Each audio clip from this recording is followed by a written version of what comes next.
Hello everybody, how are you doing? Matt Phillips here from One Chat Live and host of the Sports Therapy Association podcast. If you're listening to the podcast, then thank you very much. It is recorded live on YouTube, so if you like what you hear and you want to join us live, then just head along to the Sports Therapy Association YouTube channel at 8 o'clock every Tuesday. We've done that for 125 weeks in a row without fail, and tonight is episode 126. The advantage of joining us live, if you can, is because you are able to ask questions to our guests directly. You can mingle with people in the live lounge and find out a little bit about the Sports Therapy Association as well. If you're looking for a professional association, probably the best in the world, then this is a good way to find out how we roll and mix with people from your regions if you're in the UK and that sort of stuff. But anyway, so that's what we're all about. First of all, thanks to our guests last week. We had Dr. Claire Minshall here and James Chapman, both speakers at the up-and-coming Therapy Expo 2022, which obviously is happening in a couple of weeks now, on the 23rd and the 24th of November. So this is the culmination of quite a few episodes now, having speakers along with us. And tonight is no exception. We are speaking to the Endurance Physio, Mike James, which I'm very excited about. He's waiting patiently in the lobby. If you do want to hear about Dr. Claire Minshall and James Chapman, then just head along to your favorite podcast app and download it. Or you can watch them on YouTube, or you can go to the Sports Therapy Association webpage, the sta.co.uk. Frog in my throat. Dr. Claire Minshall is going to be in the STA Theatre on Wednesday, November 23rd at 3:15 p.m, talking about critical differences between strength and power. And then James Chapman will be in the STA Theatre on Thursday, November 24th at 3:30 p.m, talking about mental first aid at work, or mental first aid at work. That's the title of his presentation. So yeah, both of them recommended. Now, you might not be aware, but I said this in the description for this particular episode. The STA has actually been at every single Therapy Expo since it started in Manchester in 2013. And it's very proud about that. We were in Manchester 2013, 2014, and then in 15 as well, it was in Manchester. 16, it moved to Birmingham, and it's been there ever since, COVID permitting. I spoke myself in 2015 and 16. And then I had a little bit of a break because I think they're a bit sick and tired of me talking about pain. They asked me to talk about injury instead. And I was like, oh, I don't think you quite get what this is all about. But I'm really proud to say that I'm so excited about this year. And last year I was excited as well. There has been a change. I'm confident that the type of talks and the quality is the wrong word, what the speakers are talking about and the angles they're coming from. Looking through the program, it's all very, very nice. It's all so biopsychosocial. It's beautiful. It's a wonderful message. So I'm really proud of the STA's involvement in getting the speakers and the presentations we got this year. Founder Gary Benson was very much involved on a panel of people who were asked advice of what sort of topics and who should get along. So I'm really excited. It's going to be great. It's going to be a great 2 days. So if you are umming and ahhing about, oh, should I go? Is it worth taking time off work? I'm going to lose 2 days of business. Obviously, you've got to weigh it up. But if you're also thinking, oh, I need some CPD, my business isn't going very well, what can I do? What's going to be the best investment? Well, these 2 days are going to be a fantastic investment for you. Because even you won't be able to see everybody there, obviously, but just chatting with other people. I think this year, really, people are really going to recognize that communicating with each other is going to be have a huge benefit on your business. You get so many ideas. People, probably, we've talked about this before, probably because of COVID, people are not as frightened now to actually chat. I love how Anna Maria Mazzieri changes the word networking now to support. I think that's a lovely idea. And that's what it is now. Go and get supported by each other. Obviously, we'll be at the STA stand, opposite the STA Theatre. So if you do need any supporting, then come along and talk to us. So there we go. So tonight's guest, who is going to Therapy Expo, he's been around for an awful long time. I think he started we were talking off air, I think the first one was in Birmingham, so number 4, and has been there ever since. And that is none other than the Endurance Physio, Mike James, who is going to be very much involved this year at Therapy Expo on both days. And for those of you who are not aware, and I'm hoping that some of the people listening to the podcast don't know who Mike James is, because that's the whole idea of these podcasts. We want to introduce these people to, folk who don't know them. Then Mike James has, I can't keep saying he's been around for a long time because that makes him sound old, but he has been around for a long time. And he holds a master's degree in physiotherapy and a bachelor's degree in sports rehabilitation and sports science. Former military physical training instructor. He's actually been doing this about 20 years, working with novice to elite endurance athletes. So absolutely fantastic person to listen to, which you are going to do very shortly, and check out at Therapy Expo. Just to say hello to a few people who have entered the room. When you do enter the room, I can bring your message up on the screen. So if you listen to the podcast, and that's another lovely thing you can do, flash your social media icon and have a chat on screen. Good evening, Stephen Barr. How are you doing? Leslie Campbell is here as well. Leslie Campbell says, Expo, I'm there with bells on. Beautiful. We're looking forward to hearing those bells, Leslie. And I know that's not even a metaphor. I know now you're going to be wearing bells of some form. Becky Carroll is here and says, evening all. Not long until the Expo. Oh, there's such excitement in the room. Glenn Murphy says, hello, STA people. Catherine Reimer is saying, evening, everyone. All these people, I think, are coming along to Therapy Expo, so it'll be fantastic. And people are still coming in the live lounge. So great. Right, I've left our guest down in the lobby for long enough. So sit back, relax. This is the last episode before Therapy Expo. And I can't really think of a nicer person to chat through it with and about than Mr. Mike James. Hello, mate. How you doing? Oh, hello. Okay. I'm very well, mate. Thank you so much for coming along.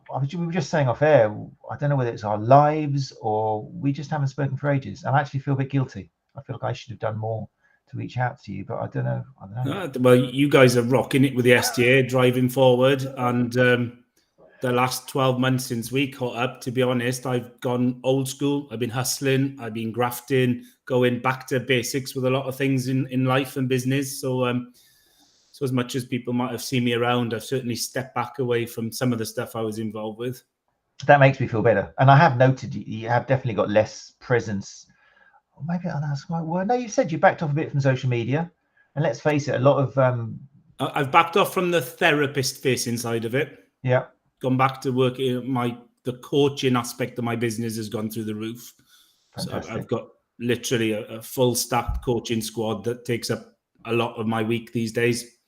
I've opened a new clinic and I've doubled down with old school treating people again.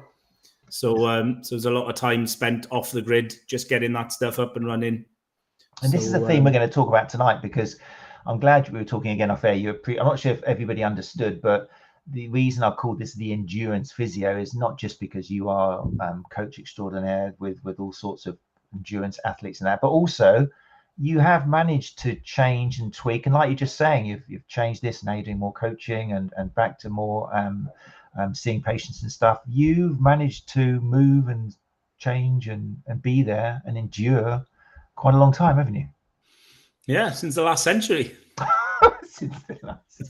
Like a vampire, just plodding along. Isn't that a great way of saying it? I was teasing someone the other day that if you include my time in the fitness industry it's in a very similar sort of format as yourself over the years.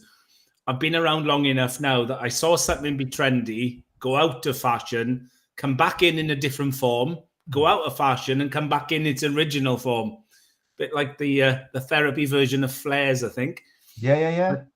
But they do hang around long enough and you start realizing it's just the same wheel being reinvented in different forms and different names, and you start to sit quite comfortably with, okay, cool, I get it now. I think that's quite, like you said, I'm in the same boat as you, and we're similar ages and we've started off in similar kind of ways. And I think that's one of the advantages of being in it for a while, for not everyone, but for a lot of people, is once you've seen it come and go a few times, you do kind of chill out a bit more and you don't stand on a soapbox. I used to and start shouting and saying, this is terrible, like that whole, I can't go to sleep yet because someone said something that's not true on the internet. I think we've all been there, but now it's kind of a little bit more, it'll come, it'll go, it's fine, just relax. It's the runner in the start of the race that you see all these super keen people who sprinting past you, and you forget or you don't trust the fact that they're probably going to slow down in the next mile or two. And if you just plod along, do what you do, don't stress about anyone else, everything will be all right. But there's social media was a real trigger for a lot of people. You'd see these people jump on, make these big impacts, and a lot of them would ebb away after a while because they were burning more energy than they could sustain to make and keep that presence. And the ones who persevered are the ones who just stayed in second gear, kept plodding along, kept doing what they were doing, not burning too much personal energy with it all. And I do think that analogy to do with a race reflects our industry quite well. I think that's excellent. That's brilliant. Yeah, I like it. Don't go sprinting off. Let people pass you and don't see it as competition. That's a really nice analogy. I like it. So tonight, people, those who are in the live lounge, obviously, if you have got any comments or questions for Mike about endurance in terms of career, in terms of bending with forces which maybe you can't control and that sort of stuff, then fire away and ask them, and we will get to it. But before we do that, I just want to, you've already kind of mentioned a few things which you're doing differently, Mike, but what else? Let's home in a bit more on why and what you are doing now, which you weren't doing last year at Therapy Expo. What's changed a lot for you? I think as anyone who's got a lot of stuff going on in their personal life as well as a professional, then that dictates a lot of where your time and energy can be spent, and you can't push in directions where the pushback's too much. So certainly now as the kids grow and our commitments, looking after them and spending time with them, it just means that, the globe-trotting teaching side of it needs to be a bit smarter. So a lot of my teaching is probably 70% of my teaching is online these days. Obviously, I direct it to coaches and athletes, but also therapists. So each one of those irons in the fire takes me different routes. The in-person side that I've gone back to a lot more, everyone I seem to speak to says the same, but the vocational private education teaching for money to therapists is really tough right now. There's a lot of people not committing time, money, and energy to these courses. So the regular slow drip sort of online stuff, I've done a lot of academic teaching with sort of guest lecturing in universities. One of the irons still in the fire potentially right now is a full-time lecturing job in a university. So I've gone back into it's changing direction rather than stepping back. It's just opening avenues that were strong avenues before. The biggest change probably this year is that with the way my career was in the last 5 years, then I had quite a fluid sort of clinical base. I had a home clinic and I sort of dipped in and out of other people's clinics. But this year I wanted to increase my physical presence. So I opened a new clinic within a big gym about 10 miles away from home, and I had to go almost back to the things I've done numerous times in the past of the physical presence and old school, setting up a clinic, making sure legislation was all right, making sure I was marketing and advertising locally, not just on a wider audience for some of my other things. So spent a lot of time off the grid as far as pushing some of the things I was, the things I sell, so to speak, to just really double down on that and do some stuff. I've got, I think I must have mentioned this to you every time we've spoken, but I've got a couple of books that have been hanging over my head for a couple of years. One's a clinical-based book, and the other one's more like a running guide, almost like a Lonely Planet for runners. And both of those are still just on the back burner, a couple of pages a month being done there. So all in all, there's just lots of little things that I try to direct my attention to. I'm not any less busy or sort of grafting as much as I was when perhaps people saw more of me in STA circles. It's just I've directed it into different avenues and put my time into more of the traditional way of being a therapist. That's great. I like the way I picked up on when you said, it's stepping to the side rather than stepping back. I wonder whether people are in a similar situation where they do need to change their business model. And I'm interested in the live lounge, if you found this isn't working, I need to kind of do what I used to do, whether that can feel like a step back. Because the actual kind of idea, I'm doing what I used to do and then I stopped doing that and now I'm going back to it, could kind of have a negative connotation. You might think I'm going backwards here, I'm not going forwards. Have you got any tips for people who might be thinking I'm going backwards, to not kind of go down that road, which could be kind of a little bit depressing and worrying? Yeah, I think you've always got to remember, and this is something I always do, is what's my end goal here? How do I want my life to look? And certainly where I gauge my professional success isn't on how much I earn, how quick I fix people. It's how the balance of my week and life looks. And sometimes you can pursue something, the worst thing we can do in life is not try something. So sometimes it's about, you don't have to be reckless and gamble on stuff that fails completely and you do have to go back and start again. It's dipping your toe in something that you think might be an avenue that's worth progressing or exploring, being brave enough to do it, but being smart enough to step back when you realize, okay, maybe it's not where it might have gone or where I want to. So therefore, you're not retreating back in a failed attack sort of way. You're just going, tried that, I'll double down on this again. It's, and I don't even like using the phrase treading water. So you've got to be brave to go, but always remember what is the soul and life and blood of our industry. And that's generally treating people and being there as a service to the people who live around us. So it is almost just it's a framework of thinking that would be my advice. It's not so much what specifically to try or not try. It's just be brave enough to try and be brave enough to go, if I didn't try, I didn't know. It's not a failure. It's just, cool, I can focus on something else. And particularly, if, and it's not why I went back to the clinical stuff, but one of the things that took me away from the clinical stuff, a lot of people will know me through my time with Sports Injury Fix. When I went back into the clinical stuff, I gained so much knowledge and expertise and experience and reflective stuff from my time with Sports Injury Fix that made me running my clinic even better than I was before. And I thought I was all right before.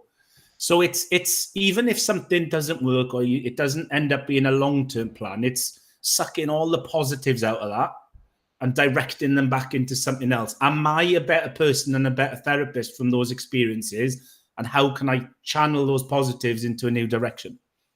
That's brilliant. That's excellent. And I listened to you talking through it and I'm thinking, wow, I wonder whether, for a lot of people, you need to chat to someone else. This is where the ideas of mentorship and things like this happens, because you make it sound also simple, but for a lot of people, they just can't open those right doors and think that way, can they? So that's where mentoring, we've talked about this before quite a lot on the show, mentoring can really help. It may for some people be the best investment that they could ever do, where they just chat to someone who's been around the block a few times, who's got some experience. You do mentoring, you chat to other, and do you find that, obviously you're going to say yes, but have you got some success stories of where therapists have chatted to you and you managed to open doors for them and they've thought of things which they wouldn't plan before? Yeah, I gauge success with the people I mentor as, can I simplify and clarify their thinking? It's never, I don't mentor in a, let's make you 10 grand a month or let's get you 50. It's like, how can I help you from my experience and my standpoint to gain clarity on what you're looking for? Because most of them sort of know what they want. So sometimes with certain people, I've got a couple of, we've got the University at South Wales down here has got a really strong chiropractic degree. So I tend to get quite a lot of newly qualified chiros, just looking for that bit of shadowing in clinic, maybe running some clinical case studies past. And mentoring to them is very much that clinical sort of, what would I do with some of these? And in that situation, all my advice is very much, well, of course, you could do this, you could do this, you could do this. You decide which one you want to do. I'm just telling you options that I would think might be something to do. But a lot of the mentoring I do, and this is the ones I enjoy the most, actually, there's things like just a chat. I just have a chat on the Zoom call for an hour to people about stuff. And literally, that's how I frame it. What do you want to chat about this month? Oh, well, I'm thinking about trying this. Okay, cool. I've got a guy now who's starting to work with more runners and more athletes and that sort of thing. How do I go about trying to advertise for some of these? What mistakes did you make? What have you done well? What didn't work for you? I love those chats. If I'm grey and getting old and can share the mistakes I made to stop someone else making mistakes, that's probably the best help I could ever give anyone as far as mentoring them. So very much these are very loose framework. It's what can I help you with this month? What do you want to chat about? And sometimes they'll be clinical, sometimes they'll be life, sometimes, I have got one guy I'm mentoring right now who's, 15, 20 years younger than me, but just become a dad for the first time. Mm-hmm. Tell me about when you became a dad, how did you balance work and kids and how did you reframe stuff? And we just chat about life. It's just being there as a, how can I help you mentoring? Now, of course, there are people who are very successful in mentoring and very good mentoring that specialize in very niche areas. So if mentoring is something that, and I agree with you completely, for a lot of therapists, the best time, money, and energy they could ever invest in any learning is a mentor. It's almost a case of finding the right one for them. And it's almost a case of identifying what it is you want to be mentored in. Is it, and if you say, oh, business, well, what about business? What about your business do you want to be better at? Because I know therapists who their mentor ended up being a patient who was an entrepreneur or a business advisor or a financial advisor. They weren't therapists who mentored them because they needed that side of their learning. And if it's clinical, what are you looking for?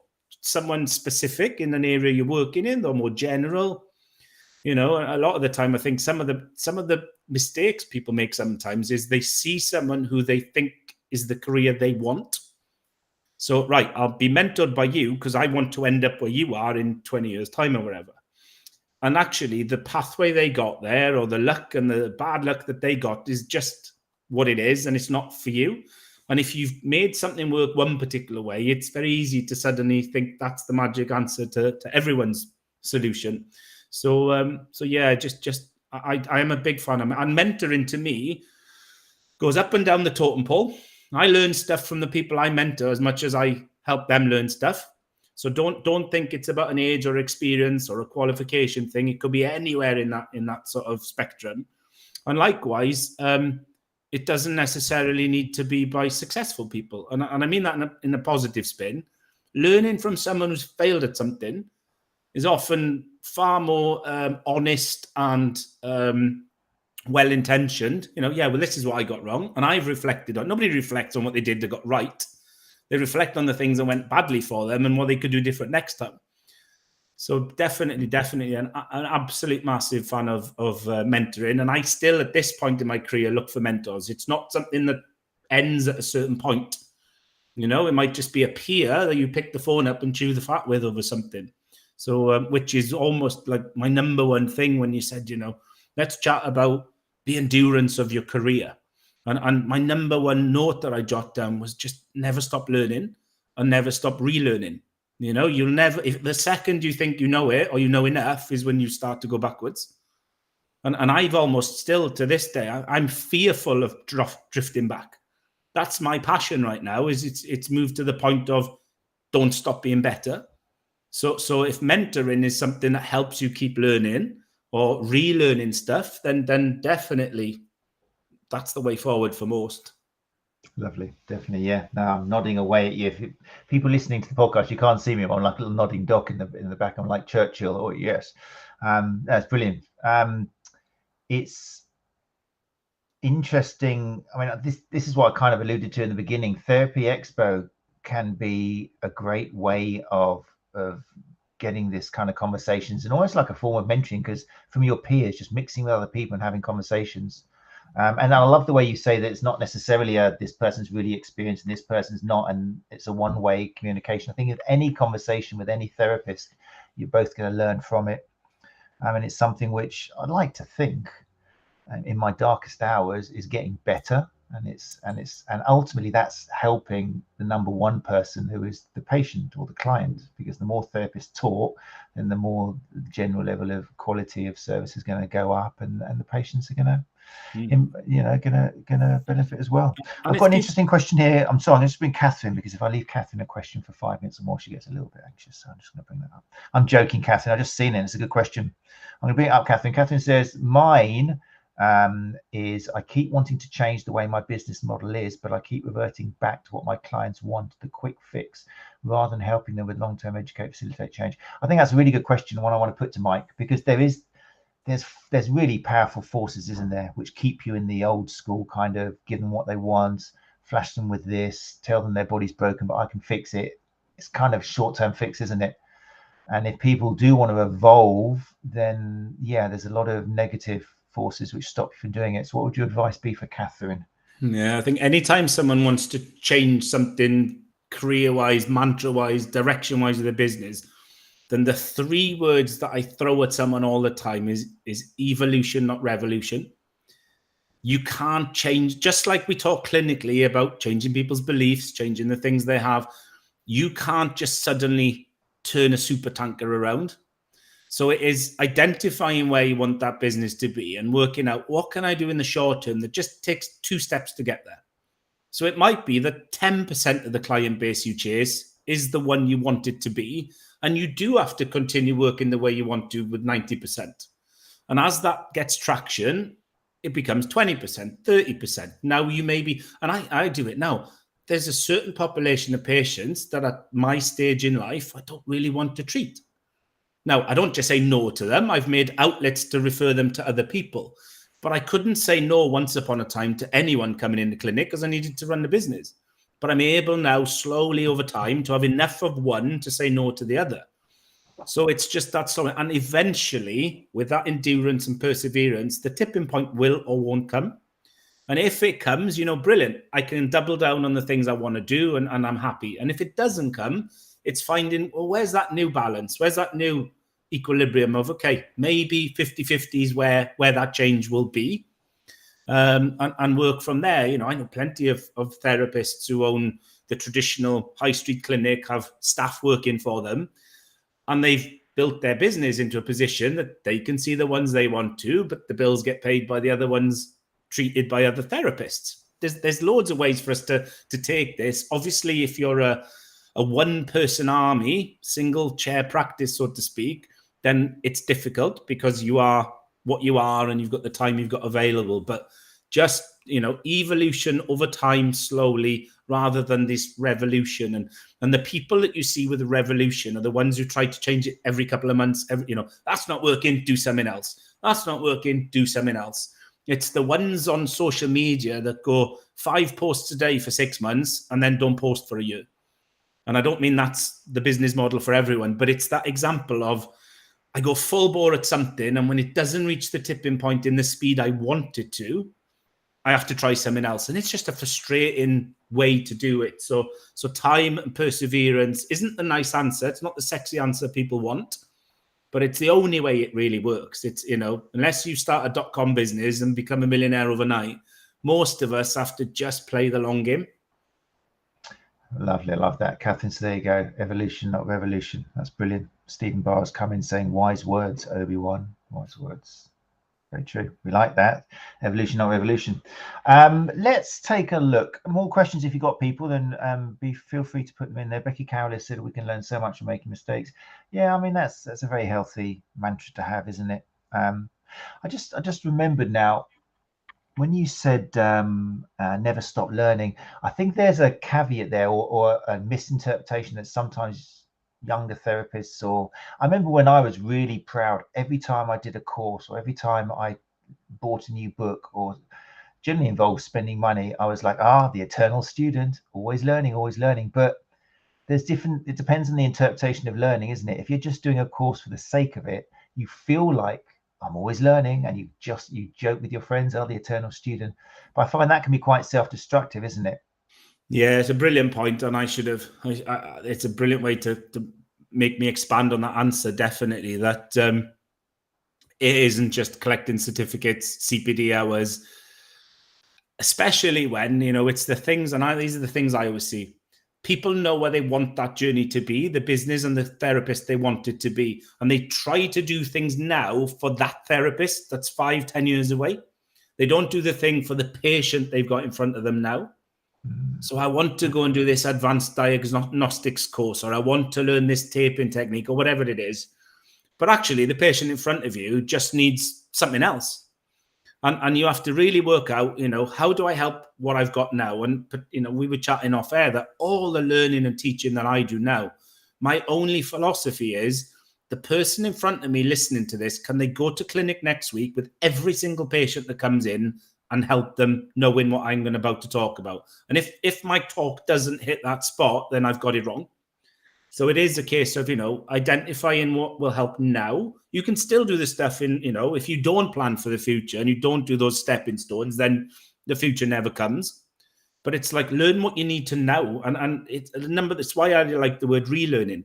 When I'm working in certain positions, that might be something I've done in the past, and now I'm a different person, a different man, a different attitude about life, about stuff, pulling out a book or something else, or watching something that I watched 5 years ago, I will interpret it completely different now because I'm a different person than I was when I first watched it.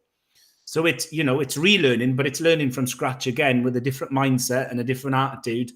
And that's where you then will develop that strategy. So don't just put the gold star shiny stuff down of, I want to do this, I want to do that. And of course, then you have to have this skin, this thickness about you, a barrier almost to not fall for the glitzy, sexy stuff that is being well marketed, well pushed, well published. And of course, it's that race that we're on about. When you see everybody sprinting in front of you saying, I'm now qualified in this, I can now do this. And am I missing out by not doing that one? Oh, I should do it. Well, it might not be the one for you. And of course, that learning as you go, and I think this should probably be early in your career, but probably for the first bit, it is the hardcore clinical essentials are probably the thing to work on. But the longer you play the game and the older you get, then my learning comes from far more diverse places than I ever thought it would. I learn very little clinical stuff anymore. The books that I read now are how to read body language by a bloody FBI profiler. What the people are saying without saying it, the communication stuff, non-verbal communication. I read stuff like that these days with my intent of making me a better clinician. Because a lot of the stuff, it's the same now, as we said, it's reinventing the wheel. It's not going to change. But like one of my talks at Therapy Expo is about supercharging your subjective. We pay such lip service to the subjective. We learn it and we do it every day with every patient we see. But most of us could be a million times better, including myself. But we never think about how can, because it's not sexy. If I put a course on, let's make your subjective better, I'm not selling many tickets for that. But if I find some, new tests for the shoulder, everyone's coming to that. But if I know which tests I need to do and when I should do them and which ones I don't need to do because my subjective's on point, maybe that's the more important thing. And you have to make these mistakes sometimes. We all sit there. You're probably the same. I got a folder over there with years worth and thousands of pounds worth of clinical mistakes that I've made from training in CPD. I've gone on courses and come back where I've either spent the next 3 months making everything look like a nail because now I've got a shiny hammer I can use. Or I've done something, but then I've come back and gone, it's not the population for that. So I've never used something. I spent, weekends at a time on some course, spent hundreds of thousands of pounds, and I've never used it. And actually, there might have been a book or an article or a conversation with someone that would have been far more useful for me at the time. But again, it's that reflective practice of what am I doing? What have I done? How did it work? What do I need to do next? Fantastic. Yeah. I love it when people say, even out loud on social media, and it always makes me kind of giggle a little bit, but like, I did this CPD course the other day, and guess what? On Monday, the first 3 clients I saw had exactly what they taught me in the CPD course. What are the chances? I'm thinking, yeah, what are the chances? It's just confirmation bias extreme, isn't it? But you mentioned your course. This is a good segue because you mentioned the things you're doing. I want to, already at 8:36. I want to bring up what you're doing at Therapy Expo this year. So let me share a little pad I made earlier on. I'm just going to move over here. So people on Listen Podcast, you can't see this, but I've just brought up a little diary of what Mike is up to at Therapy Expo on the 23rd and 24th of November. So the one you just mentioned, 23rd of November in Theatre B. In fact, all of your stuff's in Theatre B. Yeah, 9:55 in the morning, supercharging your subjective, how to avoid the biggest mistakes we all make at the start of an assessment. Brilliant. For the reasons you've already said, that is going to be a really nice one to go to. The only problem you might have, or the only problem I might have, is that at that same time on the Wednesday, I'm doing my talk. So that's the one to go to. Well, no, I love the way if it's standing room only, come across to me. But this is a problem. I'm glad it's come up because this is going to be a problem a lot of people are going to face. I mean, you've got 2 excellent speakers. Both that's the strength of Therapy Expo. It's a jam-packed sort of star-studded thing where not so much the people speaking, but the content is helpful content. Yeah.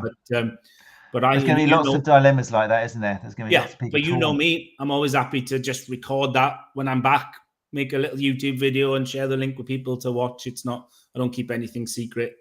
Exactly, that's very true, actually. So very that's true.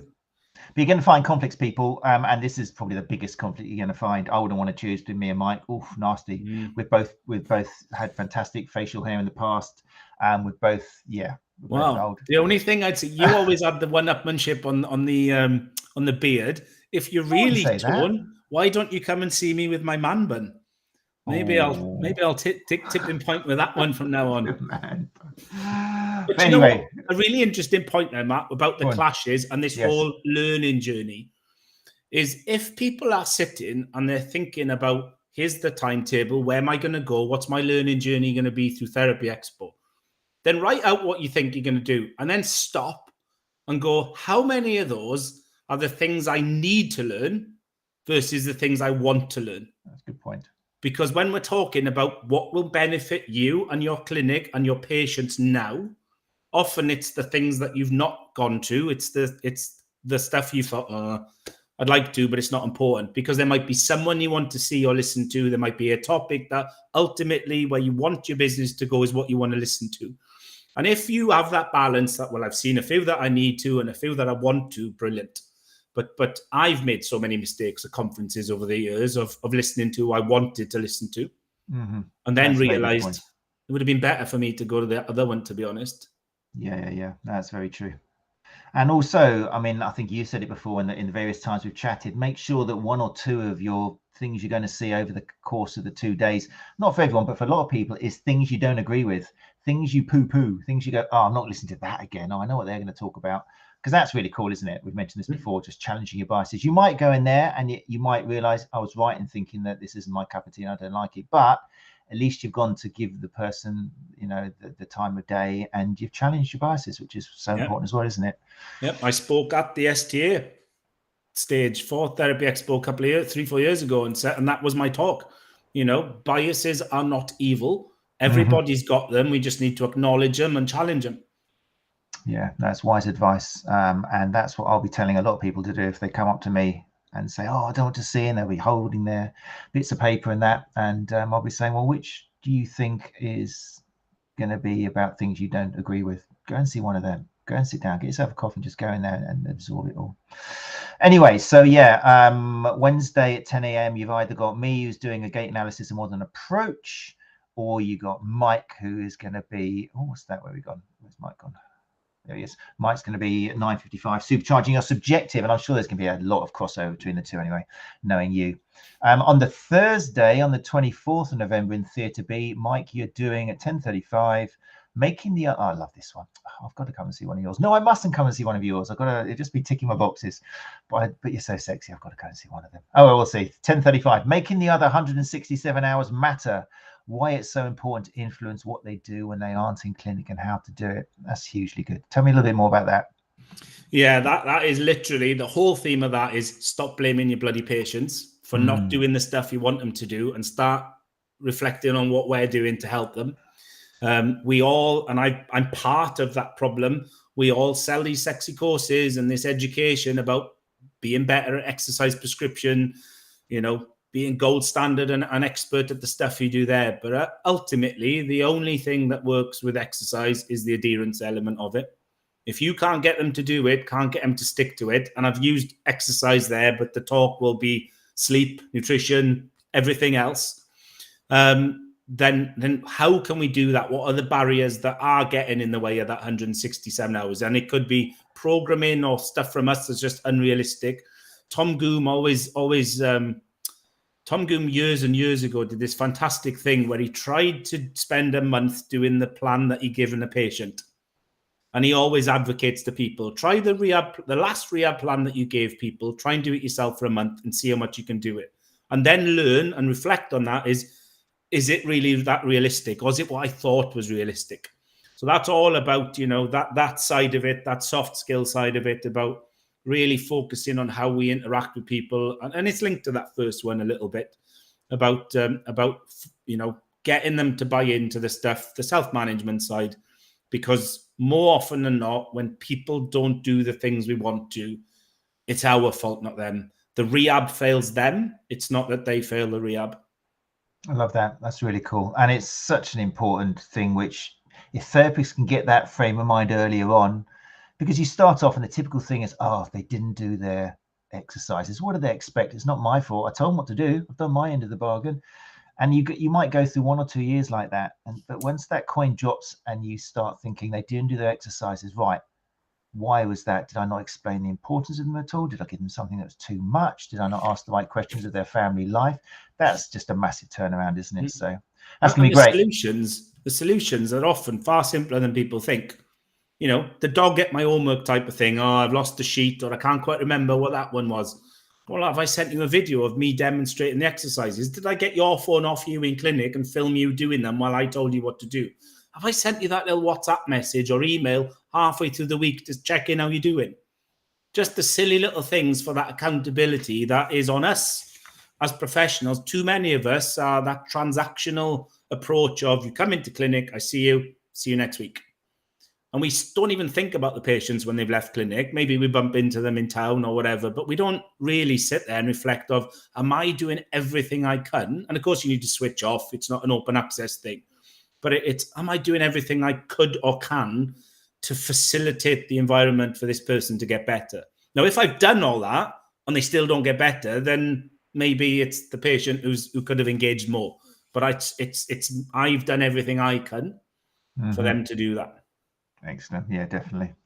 I think it was Derek Griffin who in one episode of One Chat Live, he said something like, every time you see your client or patient, like even if it's every week, do the assessment again. So ask them those questions, do the subjective, because life changes and something might have happened which has totally changed the time they've got to do these exercises or their desire to do it. Or so don't just do that subjective once and then do 6 weeks of treatment. Just start off with that conversation again, because you might have a totally different person in front of you depending on the ecosystem around them. So yeah, great advice. 2:10 on the Thursday, you are doing your, I bet you're so happy you're doing 3, aren't you? Yeah, I bet you're thrilled with that. It felt like a good idea at the time. I'll talk about this. I think I'm sitting on some panels as well, which is you are. Yeah, you got about 3 or 4 of them as well. So 2:10 on the Thursday, you're doing one called Give Less But Do More. The only 3 exercise progressions you'll ever need for any exercise. Wow, that is clickbait. That is just 3 exercise progressions. And it's full disclosure, that is full clickbait. Do not come there thinking I'm going to show you 3 exercise progressions, because I'm not. But effectively what I'm doing is dipping down that rabbit hole of the one before. If the one before is more that overarching philosophy and framework of thinking about managing your patients, this does go, okay, let's get in the nitty-gritty of the exercises that we're giving someone. What is it about those that we're making the mistakes on, and how can we not make those mistakes? Wonderful. So that's at 2:10. And all of these are in Theatre B. I've just realised, I'm thinking I want to come along and see some of these, but I can't. I'm in I'm in the wonderful STA Theatre for all 2 days with all our speakers. So I'm chairing one of the theatres this year, so I'm hoping I'm chairing Theatre B, because that'll make my life a lot easier. Yeah, they are. All of yours are. Yeah. So I'll be there, and I won't be able to dip in and out and see too much else myself, which will be a first for me, actually. I did chair one day of last year's, but that was a very off the cuff. Someone couldn't make it, and I stepped in. But this year is a planned chairing of the theatre, so I get to listen to everyone in that theatre, which is quite nice. Yeah, I was looking at the programme, and you got some interesting ones. Yeah, actually, one of them is John Gibbons. Obviously, you have a very fond relationship with, so you're doing showing one of his. But just to let you know now, I noticed that in Theatre B at 5:20, you're doing the chair's closing remarks, but the last chat in that theatre before then actually finishes at 4 o'clock. So it might be a little bit quiet for you if an hour and 20 minutes after this is just you doing it. I'm not sure what's happening there. Maybe there's something. I might pre-record that one. Yeah, just sitting in there, an hour of empty theatre. But anyway, yeah, very exciting.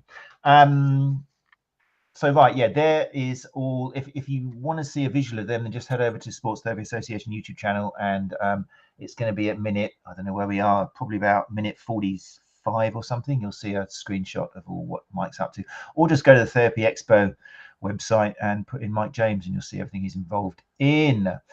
Obviously, where are we? 8:47. We're fine. I just want kind of a little bit of feedback from you. A lot of the people I've got in the STA theatre, because I've just put quality there, and you surround yourself with quality all the time. But just quick thoughts, maybe 1 or 2 minutes of your experience of these people. Obviously, there's no one presentation which is going to suit everybody. We've talked about that. It all depends on where people are in their career and who the audience are and that sort of stuff. But on the Wednesday, we're starting off with the Women in Sports Therapy. That's going to be a little round table discussion. That's going to be so good. I'm so looking forward to that communication. We've got Deborah Thurlow-Rowley and Dr. Fiona Higgs of the Women in Sports Therapy podcast, being joined by Sonia Fierro, who we've had on the show about 4 times now, and obviously Anna Maria Mazzieri. And the idea is it's going to be the 4 of them talking about women in sports therapy around a table involving the audience. Sounds like a pretty good idea, no? What could go wrong? Yeah. Again, you mentioned earlier about challenging your biases, and that just to me, for obviously there'll be people with specific interests in these areas, but for the general therapist, there's so much bias challenge in there. If you're a guy, go along to that Women in Sports Therapy, because you might work with women in sports therapy. You might need to open your eyes about things that aren't things you're even aware of right now, that are issues for women in sports therapy. And again, some of the other things, you may not work with pregnant people, but you may know someone who is pregnant, or you may know someone who wants to get into that avenue, and to just open your thinking about them. As much as I don't want to contradict what I said, but as much as I said about learn what you need to now to make that experience with patients better now, then you can't take your one eye off. What else might I need to know? What's the state of the industry right now? What's the problems people deal with? Because it's not peripheral or unneeded knowledge in some ways for some people. It's all something that may be really relevant. Yeah, I think that's great advice. And we've had various episodes now about women's pelvic health and male pelvic health. And if it's an area where you think you are less knowledgeable, whether you are, however you identify, I think that'll be a real eye opener and a lovely way to start the day at 9 o'clock. And the theme kind of continues. It was never my intention, but after that, we've got Jenny Burrell of Burrell Education, who's going to be looking at serving women throughout the perinatal period, as opposed to not just pregnancy massage, but the other ways we can help female population. And then we've got a few on the screen now, which are slots which I haven't organised, but the space is being used, and that's not me kind of judging who's in there. But Cassia McCartney, neurofeedback therapist, will be doing a chat after that. And then we go to James Earls, Understanding the Human Foot. Do you know James? Have you spent time with James, Mike? A couple of times, never at length, never for any prolonged period of time, but yeah, chatted a few times. I think the first time I met him was on Chat Live conference. It could be. Well, that's the place to meet. Thank you for that little drop. But yeah, it's true. I've had the pleasure of speaking to James a couple of times on the show now, more than I managed to talk to at the conference. But great speaker, and somebody who exemplifies, a bit like Walt Fritz or somebody. They've been there, they've said stuff, they've reflected, and they've not quite a U-turn, but pretty close to a U-turn in terms of what they were saying 10, 15 years ago. A real pioneer of myofascial release and all of that. And now he's kind of just thought, you know what, things are not quite like I thought they were going to be. So hugely good therapist, good speaker for people to go and see if you worry about evolving, telling patients something which is different than what you told them a month ago. This guy's telling patients things different than he was really into 15 years ago. So that'll be a really interesting one. Then we got an ultrasound chat of somebody which I'm not quite sure about, Chris, somebody. And then we got harness creativity and innovation in rehab. So there's a few that I'm not sure about, so I'm not going to dwell on those. And there's no disrespect to people who are doing it. It's just, I don't know. And then on the Thursday, there's me on the Wednesday as well. It's just lost past that. On the Thursday, we got male pelvic health red flag with Bill Taylor, who again is a wonderful person. I've never met face to face, but what a great guy, great educator. That's going to be all about male pelvic health. And then there's Ian Gatt, who I've never met before, but he's going to be talking about sports hand and wrist injuries. Oh, shockwave, that'll be about. Then we got Claire Minchell, who I know you know, Mike. How would you sum up Claire Minchell in kind of a 20-second elevator pitch for people who don't know Dr. Claire Minchell? A phenomenal person and one of the best fonts of knowledge in the industry. I should wrap around it nicely. There you go. Should be pleased with that. Yeah, she was on the show last week, and yeah, fantastic. She spoke very highly of you as well. If you've never met or Claire Minshall in person, you might be familiar with some of the work she's done with Get Back to Sport, but seeing her live is just really inspiring, really cool. You'll walk away. It's a bit like going to see Rocky. It doesn't matter how many times you've seen it. You'll go out there, put your hood up, and you'll start shadowboxing down the street. I'm not saying at all, not drawing any parallels between Dr. Claire Minshall and Sylvester Stallone. I'll just make that clear. But it's the same kind of emotional response. Brilliant teacher, brilliant educator. So much experience there. So that's a wise one to go and see. I would recommend. And she's got Mike James seal approved as well. Then we got something called treatment of muscle injuries with physical therapies. The experience with photobiomodulation. I don't know if it's a coincidence that all the ones I didn't put in are something to do with a manual therapy technique, or whether it's shockwave, or it shows my biases anyway. I don't think I've got anybody talking about what you can do to somebody. All of mine are what you can do with somebody. But anyway, so there, yeah, if you want to know about photobiomodulation and TECAR, then there's a chat about that. And then we got the wonderful Chris Tiley, who will be finishing the day on Wednesday with encouraging our population to get strong. Chris, you've met before, Mike? Yeah, lots of times. What a nice guy. What a nice guy, isn't it? And I bet he hates that. I bet he grew up with that at school. Oh, Chris, he's such a nice guy. But fascinating niche he's got, and such an important one, helping people, particularly kind of over 50, 60, 70 years old. Some great videos out there just showing what older generation can do and turn things around. I follow him just because it's just inspiring as I'm getting on myself. Yeah. But he had somebody and you know what? We chat about, you may not work with certain populations, or you may want to know them as peripheral. We're all going to end up as old people. Yeah. So from Hopefully, that personal thing, get along and listen to that, because it's going to be us one day. Yeah, it's very true. Yeah. On the Thursday, that was a Wednesday. Geez, on the Thursday, we start off with massage and manual therapy, a modern view. What a combination there. Paul Coker with Anna Maria Mazzieri. I don't think it gets better than that. What combination? Glasgow and Italy in one room, giving you the modern view of massage and manual therapy. That's going to be fantastic. Both been on the show. I know you know Paul and Anna Maria very well. Liz Bailey, The Dancer's Foot. Liz was very popular. A few episodes on her belt, not just to do with dancers, for any sport. Liz kind of mentioned, which involves kind of explosive power and foot and ankle and anything really which is going to involve that. It will be relevant to you. So that's at 10 o'clock in the STA Theatre. There's something else I'm not mentioning because I don't know what it's about. Gary Mendoza, understanding your client's behavior change. That was what Mike was talking about earlier on, about understanding, improving your communication, recognizing what stage your client is with regards to making a behavioral change. Because if you give them something which they're not the right stage to take that on board, then what's the point? You're wasting your breath. And I've loved Dr. Gary Mendoza to bits. I've got so much time for him. And then, although there's not one CPD which will suit everybody out there, that's the one I'd recommend. If you've got a gap at 11:30 on the Thursday, then that is going to open your eyes to something which a lot of people haven't considered before. So I'd recommend that one. Then we've got a little bit of Achilles with Dr. James Brown, exercise prescription with Tim Allardyce. I'm really happy about that. He's going to be in the STA Theatre as well. Expert guide on tips for successful exercise prescription. And then I can see time ticking away here. Returning to running postnatal. We got Emma Brockwell in the house. I've never met. Have you ever met Emma face to face? Have you? No, Mike? No, not at all.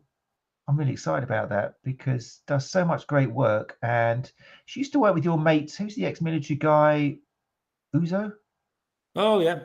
Yeah, I think she used to work with Uzo in London somewhere. Uzo, it is Uzo, isn't it? Yeah. So just again, I'm just a sucker for people who are modest, and Emma has got so much to offer the industry, and she's so modest with it. So Emma's going to be returning to running postnatal. And then there's overcoming barriers to clinic growth, which will be very relevant. And then sports therapy and mental health with last week's guest, James Chapman. So much stuff there. Jam-packed as always. And it just. So obviously, I'm encouraging all of you to come and check out STA Theatre. But I hope I made it clear, and Mike's made it clear this episode as well. Don't just go there because you think everyone else is going there, and you've heard. Just have a little think, like Mike said, about what your goals are, what you want to put into practice, who your audience are, and then choose your person or the content rather. That's another tricky thing, isn't it? Choosing the person or the content. How do you manage that, Mike? Because sometimes people are really attractive and you hear a lot about them and you think, I'm just going to go for the person, but and sometimes that's the right call. Yeah. You know, sometimes people do pop their heads up and they gain a real big sort of interest and they're the flavor of the month and you need to find out more about them yourselves. Yeah. Even if it's a topic, because again, you can learn. Becky's put there about, you know, from your experiences of previous expos, what differentiates a good speaker from bad. Sometimes it's the stuff they teach you that's not the topic they're talking about. They'll just be talking about something in the flow of what their talk is that you'll go, oh, that was really interesting to know. And of course, sometimes you'll go and you'll just go, well, wasn't as much as I thought that would be. It wasn't great, but you've done it and you've learned and you've moved on. I think so sometimes the person's fine. You know, if you repeatedly choose someone because they're the snake oil salesman with the patter and you keep making the same mistake, obviously that's where people tend to guru worship and fall for those role models and mentors that they perhaps shouldn't. But generally, I think, and this is it's a personal answer in the fact of what would I look for and what do I try to be as a speaker? If I want someone to think, this is what I think of Mike, is that someone who talks in their process of the talk, in whatever area they're talking about, is what they actually make you come away as is a better therapist, not better at therapy. And of course, sometimes you might go to a very treatment or modality-based specific learning, and the aim is the treatment. So that's, you know, and we're not saying that's carte blanche answer. But in a lot of the topics, do I leave feeling as a better therapist than just the therapy that I'm listening to? And then my overarching mantra for everything these days, and it's taken me down the rabbit holes and climbing back out, is a good speaker to me is someone who makes you world-class at the basics rather than basic at the world-class. You know, they may, with a slap around the face or a gentle nudge, just point out, you know, I've done one of the things I talk a lot about now is I've got a little course called Mastering the Fundamentals. It's clinical assessment, it's subjectives, it's exercise prescription, it's note keeping, record. They're not sexy stuff. They're not the things that pulls people in. That's go, oh, brilliant. But eventually, when you've been on the rabbit wheel long enough, it's probably you come full circle and go, I should get better at the stuff I do with the most of the time with the most people. You know, as a slide on one of my talks, the subjective one about communication is the thing that we do 100% of the time with 100% of our patients as 100% therapists. So if we aren't focusing on trying to be world-class at things like communication, then we're really missing a trick. So I'm a big fan of that as my caveat and my criteria is, you know, are they making you better therapists and are they making you world-class at the stuff you use the most? I think that's great. Doesn't mean don't go to the other ones, of course. But it's my sort of primary driver choosing people. Sound advice, I would say. Leslie Campbell has said, very excited for Emma too. Yeah, I'm glad. Emma's, again, fantastic educator and done so much for the industry and is so modest. I just love modesty, like yourself. You know, you're going on, it's not sexy. What accent was that? It wasn't Welsh at all. But anyway, I love how you keep going, not sexy and not sexy. But people, if you listen to the podcast and you've never seen Mike James before, then please just go to YouTube and tell me, is that guy sexy?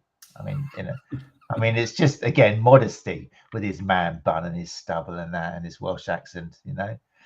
But anyway, so yeah, I do love people who are modest, and because as therapists, we need to be modest as well, isn't it? As soon as you stand up thinking you've got the answers to everything and you can fix people, these are all the rabbit holes, these are all the things.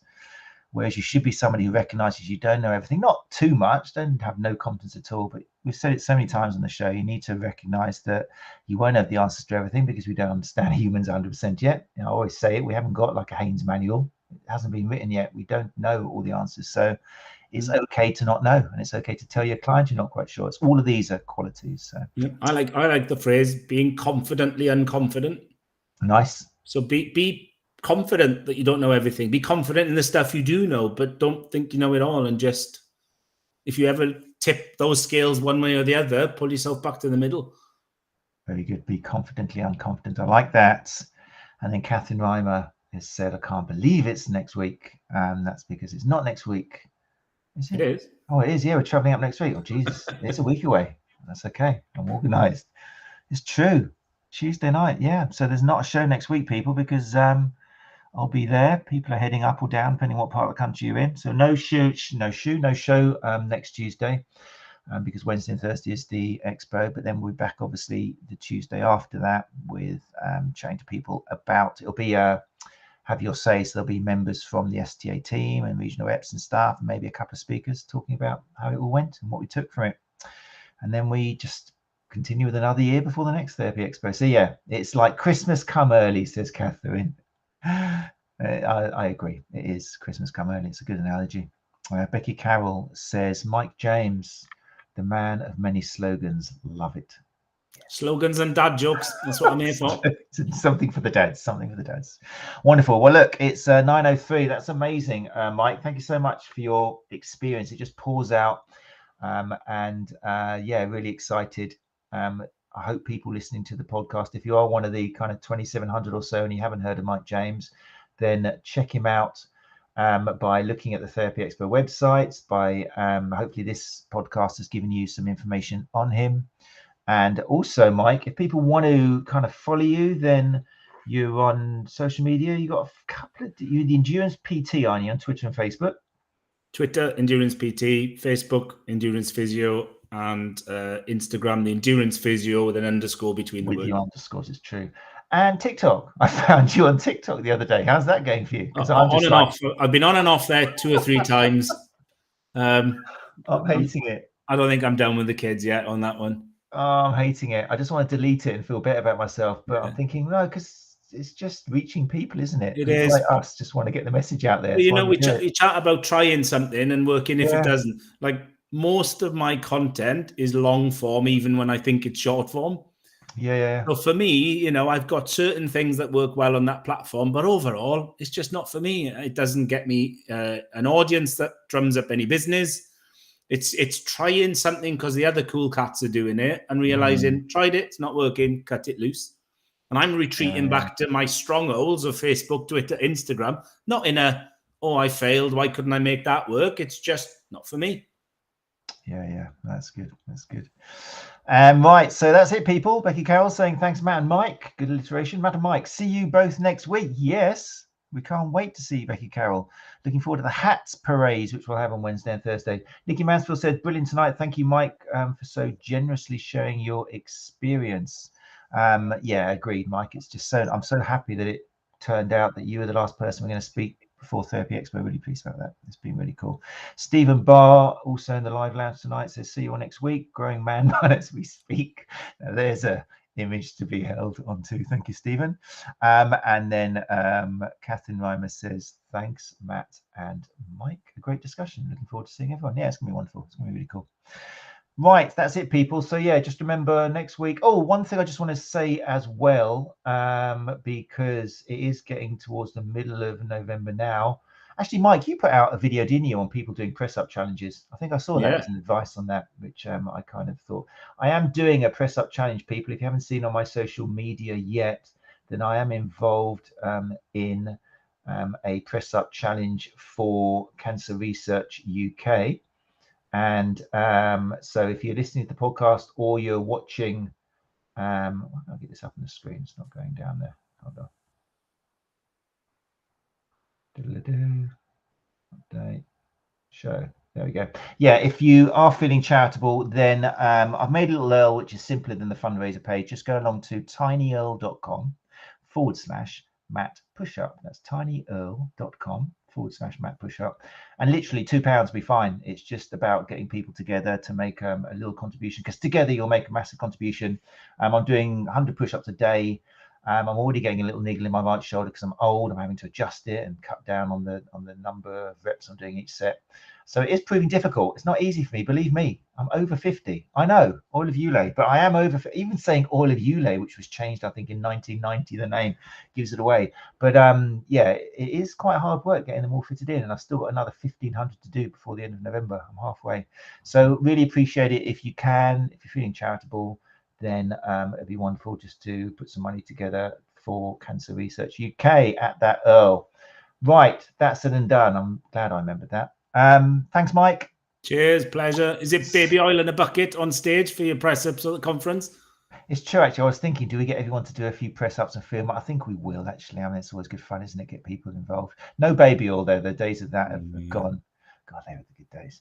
But no, we're not going to do that. So anyway, yes, thanks, Mike. I'm really looking forward to seeing you. Thanks, everyone. See you next week. Isn't it lovely to say see you next week and actually know that we're going to actually be able to see each other physically rather than remotely? It's going to be wonderful. Thanks for joining us, people in the live lounge. Hopefully, I know that looking down the list, a lot of you are going to be at Therapy Expo. If you listen to the podcast and you are going to Birmingham, then look us up. Come along to STA Theatre.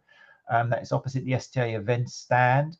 I am 6'6" and I've grown up with a tendency just to not look at people when I walk around. It looks like I'm snooty, that I think I'm superior to you. It's just a tall thing. And also I've got really bad eyesight and I've got a bad memory. So chances are I will walk past you and not say anything to you, even if I've spoken to you in the past. Please don't take it personally. Tap me on the belly button because that's probably where you'll be, and just go, Matt, hi, it's so-and-so. And I'll be so thankful because I miss out on communicating with people because I am tall, and promise you, it's not because I'm aloof or anything. It's just I really don't see you because I'm just looking over. So yeah, please don't think that I'm just ignoring you. Come up and say hi and remind me of your name because I'm just crap with names as well. I want to say hi to as many people as possible, especially if you're listeners of the podcast. So yeah, please remember that. And I'm sorry to people who I do just walk past and look like I'm ignoring you. It's not intentional. I promise you it can be further from the truth. Right, that's it. We'll see you soon. We'll be back in a couple of weeks on the Sports Therapy Association podcast. Look after each other.